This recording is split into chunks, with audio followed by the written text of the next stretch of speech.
Egypt is bracing for more violent protests after today's verdict in the Port Said football riots that happened almost a year ago. The court action comes a day after deadly riots across the country.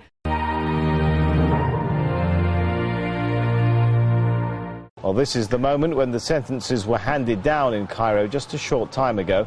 The courtroom erupted with joy from family members of the victims who'd gone to hear the verdicts. The death sentences have to be referred to the Grand Mufti before being confirmed. But in Port Said, home to the rival Al Masry club, it was a very different picture. The death sentences were handed down, of course, to Al Masry fans. Police fired tear gas to disperse crowds who tried to storm the prison.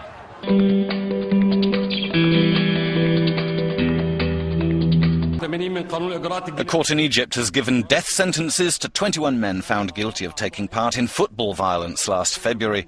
In total, 73 people have been accused of taking part in the violence at a Cairo derby match in Port Said, in which 74 people died, mostly fans of the Al Ali club. Families of the victims exploded with emotion in the court as the sentence was read out. The remaining 52 accused will discover their fate in March. Spectators were trampled to death in the disaster as panicked crowds tried to flee the stadium after the pitch was invaded by Al Masry fans following the final whistle. Soccer fans and families of those killed had threatened more violence if the punishments did not satisfy them. 2 people died in protests at the prison where the accused are being held as families attempted to break them out. Gunfire has been reported in the vicinity. I think we can absolutely expect the situation in Port Said to escalate.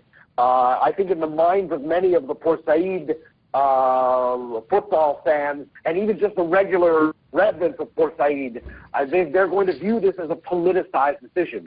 There have been so many protests by the Ahli club fans, and it's in some cases in Cairo to a standstill and really threatening to destabilize the capital if this verdict didn't go their way. So the Port Said residents are absolutely going to view this as a politicized decision. They're going to see that the Ahli fans bullied the government into doing this, and they're probably going to view it as proof that the blood of Port Said residents, which is far away from the capital, is viewed as expendable politically compared to the situation in Cairo. So this is going to breed a lot of resentment. This verdict probably keeps Cairo peaceful, but Port Said is going to destabilize very badly today, and we'll see how long this goes.